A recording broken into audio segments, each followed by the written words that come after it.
I know, so it was pretty funny. But I mean, everybody loves this album. I mean, and all over Facebook and my group page and stuff. People just say they can't get enough. They play it over and over and over again. And I can see why, because it's just a fun album. It's got a good vibe. It's good songs, and it kicks ass. You know what I mean? So it's cool. When you come from, I don't know exactly how to phrase this, but you came from a certain sound, or I guess the certain sound came from you would be the more direct way to say that. So at this particular point in time, 2016, when you're trying to reach into yourself and create music, you do want to connect to the past because that's where people remember you from. But at the same time, I think it's hugely important to connect with the now, or I don't necessarily think that the music will connect with people. Did you have to juggle any of that at all, or was it all just a natural process for you?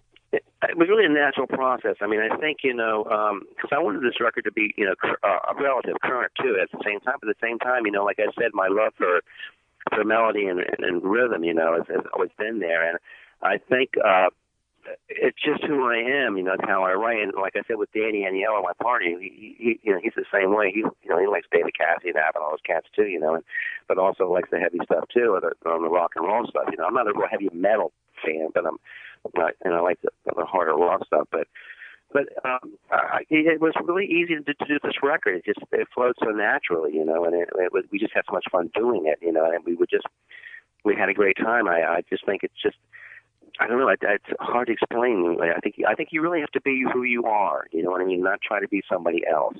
And so I think that's when it comes out better. Like I didn't want to try to sound like this band or sound like that band. I just want to sound like me. And in fact, I don't listen to too much new rock stuff that much. I kind of like if I listen to country music or other things, But so I think it's just because I think it kind of interferes with who you're trying to be. Because I don't want to sound like anybody. I just want to be me. So, and then you just hope people like it. And so it came out. It came out like that. It still has kind of that fan. That of course my Angel fan base. They love it. You know what I mean? They think it's great. And even Eddie Trunk said you couldn't have made a better record for your fan base. And then also, as a new record too. And I probably had that in the back of my mind somewhere, because I wanted to make the Angel fans happy, of course, because they're my fans, and they all love it. So I mean, it's just I guess it's just who you are when you record it. It comes out that way, Yeah, and Angel, of course, was on the same record label as Kiss, which was Casablanca.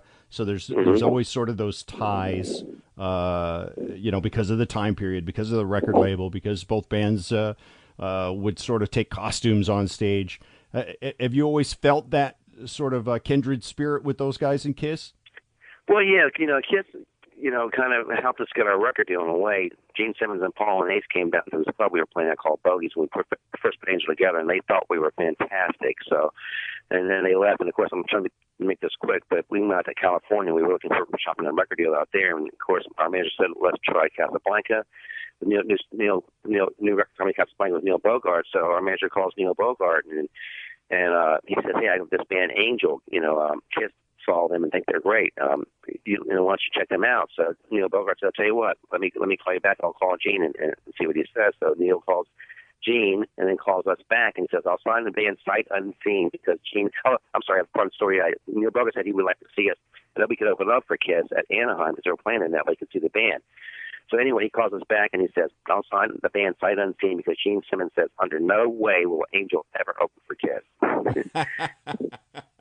So so they were buddies, and Kiss asked me, I auditioned for Kiss for that when they lost Ace. I actually had that gig. That's not a long story, but I actually had that gig and I kind of turned it down in a sense, but we were label mates. We were friends, you know what I mean? And of course, Casablanca back then, they were black, we were white. And with the name Angel, of course, that lent itself to that sort of thing, So, and we were really we thought it was great. We loved it too, it was just a fun thing. And when you see pictures of Angel and stuff, you look at it and you go, wow, that really was cool. Because we were in effect just on stage, even when we were opening up, because a lot of bands, we got put off tours all the time because we were just killing the audience. They loved it so much. We would do 3 or 4 set shows and they would throw us off the tours because we were forced to headline prematurely, because we were just a great live band too. But people would try to compare us to Kiss, but there really wasn't any comparison. We were totally different musically, our styles were different musically. It was just that, that time that era where people were putting on big shows and that sort of thing, and that's kind of just started. So naturally, Casablanca. To keep listening to this audiobook for free, click the link in the description. It will take you to a free Audible trial where you can listen to this and many other books for free for 30 days.